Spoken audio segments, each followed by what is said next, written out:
class 10th and we are taking the topic most important for first chapter, that is prime factorization. Many students don't know the meaning of this term. What is prime factorization? Prime factorization बहुत से लोग बोलते हैं sir LCM prime factorisation है या नहीं है, yes या नो? सुहानी, जिनका कॉमन फैक्टर 1 और itself होते हैं वो होते हैं prime factorization. For example 2, 3, 7. Very good. जब हम एलसीएम निकालते हैं, सपोज आपको एलसीएम 8 का निकालना है, किसी ने कहा सर 4 2 जा 8, 2 1 जा 2, हो गया. सही है गलत है? सही है, कर सकते थे, लेकिन प्राइम फैक्टराइजेशन के हिसाब से ही गलत है. प्राइम फैक्टराइजेशन कहता है भाई इधर प्राइम नंबर ही आने चाहिए, ये 4 प्राइम नंबर नहीं. मतलब 48 है, 48 में आपने सोचा कि इसको मैं 4 से डिवाइड करूं तो क्या आ रहा? 4 1 जा 4, 4 2 जा 8, फिर 4 से करूं 4 3 जा 12, 3 से करूं 1. तो ये फैक्टर तो हो ही रहा है, लेकिन प्राइम फैक्टर नहीं है, क्योंकि प्राइम के लिए यहाँ प्राइम नंबर आना चाहिए जिससे हम डिवाइड कर रहे हैं. तो सर 4 प्राइम नंबर नहीं है, हमें तो यही पता नहीं प्राइम नंबर क्या होता है. प्राइम नंबर होते हैं जो उसने डेफिनेशन बताई, या तो 1 के टेबल में या फिर इटसेल्फ. जैसे 2 प्राइम नंबर है, एक 1 के टेबल में, एक 2 इटसेल्फ. 3 एक 1 के टेबल में, एक 3 इटसेल्फ. 1 है अक्षरा 1. अब हमारा क्वेश्चन हो गया सर 1 प्राइम नंबर नहीं है. 1 कौन सा नंबर है फिर? सेक्शन नोट क्या? होल नंबर बोल सकते हैं. 1 कंप्लीट है कि नहीं है? एक केला लाना, आधा दोगे? पूरा दोगे? कंप्लीट है तो उसको बोलते हैं होल. होल नंबर 1 है. और क्या बोल सकते हैं? Very good. इंटीजर और रियल. और नंबर सिस्टम में सबसे बड़ा सिस्टम कौन सा है? Real number. Very good. Real number is the father of all numbers. ये बिग कैटेगरी. रियल बोलना आसान है पर है बहुत कुछ इसके अंदर. 12 तक पीछे नहीं छोड़ेगा रियल. बैठ जाइए सबके सब. तो सर हमारा टॉपिक है क्या? Prime factorisation. प्राइम फैक्टराइजेशन के लिए एक तो हमें प्राइम नंबर की पहले पूरी जानकारी होनी चाहिए. अब आते हैं हम एक्सरसाइज 1.2 का पहला question. There is a prime number, we have to calculate prime factorisation. Kindly read out the question. Itisha Rana. Question 1 from exercise 1.2. Yes. Express each number as a product of its prime factors. First part 140, 140, second part 156, 156, third part 3825. 3825. These 3 parts are in first question and we have to calculate prime factorization. We have to calculate prime factorization. First we take 140. 140 prime factorization. First prime number we can take 2. 2 से divide हो रहा है? Yes, हो रहा है. तो 2 7 70. 2 3 5. फिर then 5.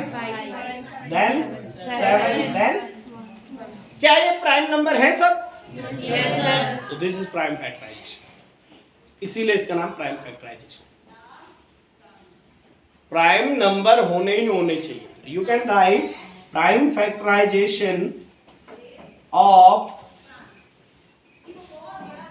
140 is equal to, now write the answer, 2 2 5 7. कर लोगे वो 2 पार्ट? अक्षरा जी कर लोगे? कर दो. घर में बैठना. नहीं आएंगे तो हम तो यहाँ आए दूर मुआने में. कल पूछो 100% आएगा अगर ये समझ आया तो. स्टार्ट 2 से करना है, फिर अगर 2 से खत्म हुआ फिर 3 पे सोचना है, क्योंकि प्राइम नंबर सोच रहे दिमाग में. 3 पे खत्म हो गया 5 पे सोचना है, 5 पे खत्म हुआ 7 पे सोचना है. LCM into HCF is equal to product of 2 numbers. Count करा. Now this is the formula for first chapter. And question number 2 totally depend on this formula. अब आप बोल रहे हो सर एलसीएम ऐसे बचपन से पढ़ते आ रहे हैं 6th क्लास से. अमन से पूछ लो. एलसीएम एचसीएफ बचपन से पढ़ते आ रहे 6 से, और सब हो रहा है, मन से पूछ लो। अब क्वेश्चन उठाए सर एलसीएम इंटू एचसीएफ, यहाँ पे आप प्रोडक्ट ऑफ 2 नंबर लिख रहे, अगर किसी ने 3 लिख दिया तो नंबर तो एलसीएम ऐसे भी तो पढ़ा हमने 6 में, चल 32, 20 और 40, इसका निकालो। ये नंबर कितने हैं? 3, और यहाँ पे मैंने क्या लिखा? 2, और अगर सर 3 नंबर आए तो लगेगा ये फॉर्मूला? कभी नहीं लगेगा। क्वेश्चन ये उठा कि हर चीज सोच समझ के, ऐसा नहीं कि आपकी अपनी मर्जी चल प्रूफ बताएगा तब सेटिस्फाई, वैसे ही आपकी। अब अगर आप 3 नंबर उसने बोला ना दे तो 2 क्यों ले रहे, 3 क्यों नहीं ले रहे, उसका कारण है बहुत बड़ा, आज घर में करके देखना। दिया Kumar question number 2 exercise 1.2। Find the LCM and HCF of the following pairs of integers and verify that LCM into HCF is equals to product of the two numbers. First part 26 and 91. 26 and 91. 91। Sit down. ये हमारा question है और we have to check out LCM HCF and then verify this formula. इसको verify करना है कि ये जो लिखा गया ये सही है कि गलत है। तो सर कैसे करें? पहले 6th क्लास में चले जाते हैं, 6, 7 में जैसे टीचर ने पढ़ा। टीचर ने कहा बेटा एचसीएफ अलग अलग करना, 26 अलग और 91 अलग। ठीक, 26 को किससे डिवाइड? 2 से, 13, फिर 13 1 सा, फिर 91 को किससे करें डिवाइड? 7 से, 7 1 जा, फिर 3 जा। समझ आ रहा सबको? फिर 13 कितना? एचसीएफ के लिए क्या देखते हैं? एचसीएफ क्या लिखना पड़ेगा? 26 का आंसर क्या है आपका? 2 इंटू 13, और 91 का क्या है? 7 इंटू 13, तो क्या आंसर आएगा? 13। तो HCF इज इक्वल टू 13। ये हमने छोटी क्लास में पढ़ा। ये सबको आता है? सबको आता है? अब क्वेश्चन ये उठा कि सर HCF तो ये है, LCM में क्या करता है? दोनों को एक साथ ले लेता है, 26 और 91। तो इसका हमने जब डिवाइड करा 2 से 13, देन 91 रिमेन सेम, फिर 7 से 13, देन 13, देन 13 से 1 1। तो LCM कैसे लिखते थे? LCM 2 इंटू 7 इंटू 13 कितना हो गया? 13 7 जा 91 इंटू 2 कितना आया? 2 1 जा 2, 2 9 जा 182। सर ये तो हम कर लेंगे, तो बहुत आसान है, यही तो करना है। तो ये क्या है फिर? ये अब ये वेरीफाई करना भाई, ये आपने चेक कर लिया एलसीएम और एचसीएफ ये निकल रहा। अब हम वेरीफाई करेंगे। तो एचसीएफ और एलसीएम हमने निकाल दिया 6th क्लास के मेथड से। अब सर 10th में क्या करना है? कितने नंबर का क्वेश्चन है बोर्ड में? 3, कभी 4। अच्छा किस्मत तो 4 कब मिलेंगे? 2 तो आपको मिल गए, क्योंकि 2 का काम आपने कर दिया, एचसीएफ भी निकाल दिया, एलसीएम भी निकाल दिया। अब कहीं छोड़ दिए इसके कारण, यार ये क्या आ गया? तो ये तो बात की बात है, पहले आप जो बेसिक है वो तो लिखो। ये हो गया। अब इसके बाद सर ये एलसीएम इंटू एचसीएफ बोल रहा था, वो तो निकाल दिया मैंने। एचसीएफ की जगह मैंने 13 रखा, एलसीएम की जगह मैंने 182 रखा। क्या इनको मल्टीप्लाई करना है? हाँ, इनको मल्टीप्लाई करोगे 13 2 जा 26, कैरी लगा 2, 13 8 जा 104 और 2 106, कैरी लगा 10, 13 1 जा 10,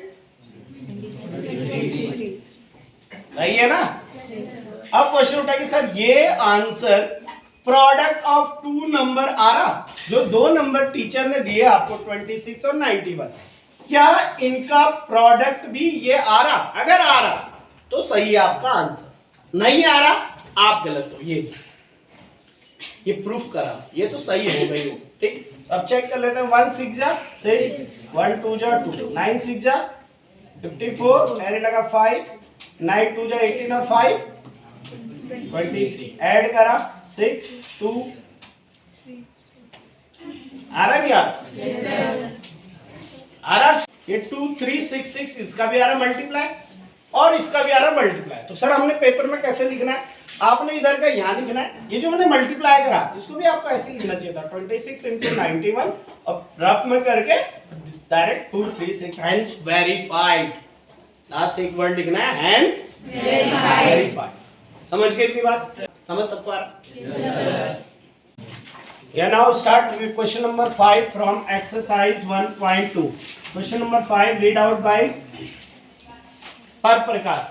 Whether 6 and can end with the digit 0 for any natural number n. अभी रख लो थोड़ी।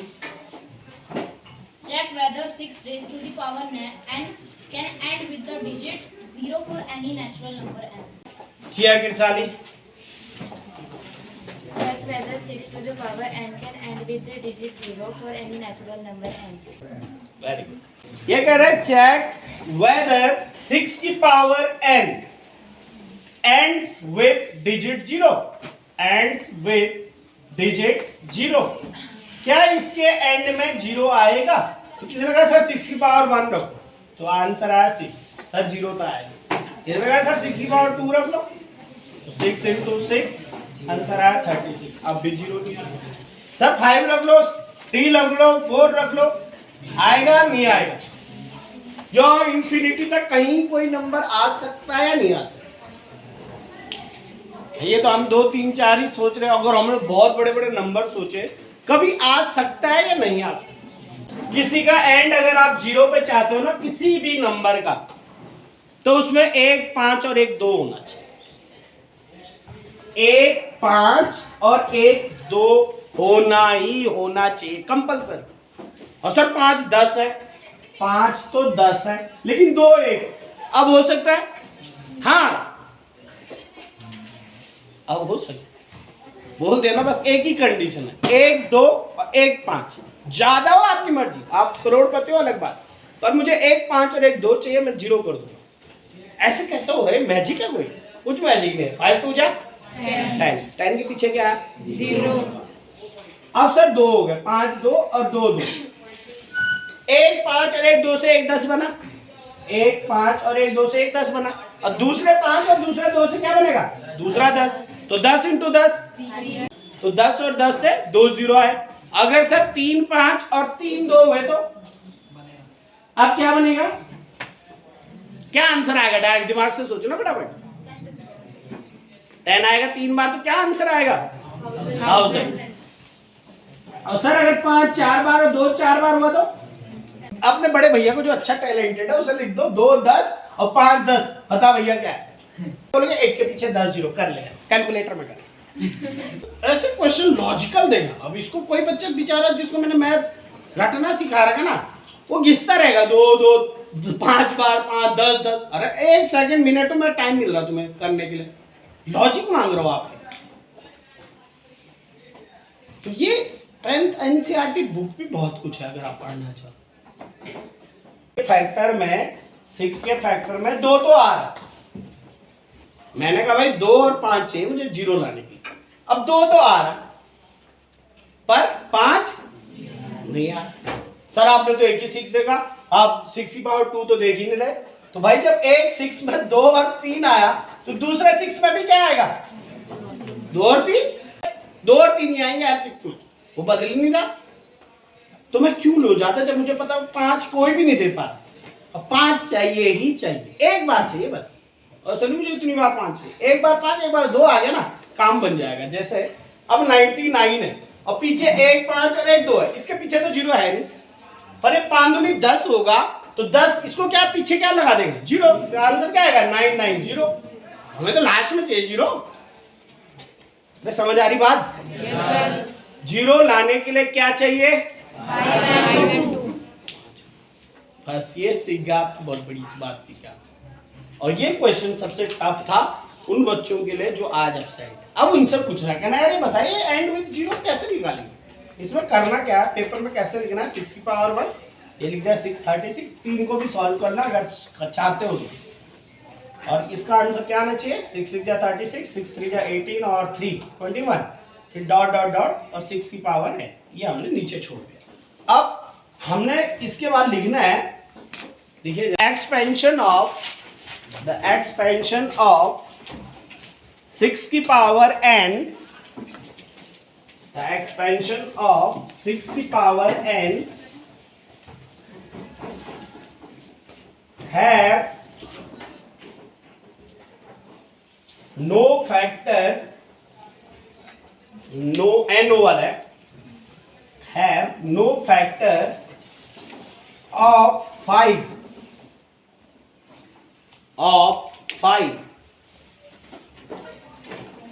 so SO2 6 की power n doesn't end with digit 0.